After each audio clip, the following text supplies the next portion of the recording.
ভেবে দেখেছেন এই যে একটা সাধারণ সাইকেল, যখন এটা স্থির দাঁড়িয়ে থাকে তখন সামান্য ধাক্কাতেই পড়ে যায়, কিন্তু যখনই এটা চলতে শুরু করে তখন হাজার চেষ্টা করেও এটাকে সহজে ফেলা যায় না।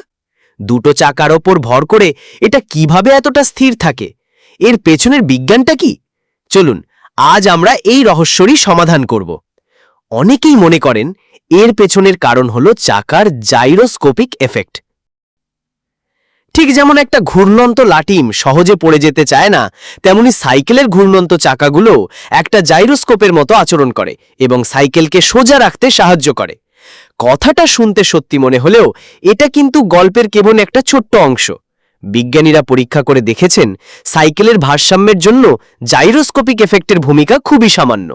এমনকি তারা এমন সাইকেলও বানিয়েছেন যার চাকায় এই এফেক্ট প্রায় শূন্য, কিন্তু সেটাও দিব্যি চলে। তাহলে আসল রহস্যটা কি? আসল হিরো কে?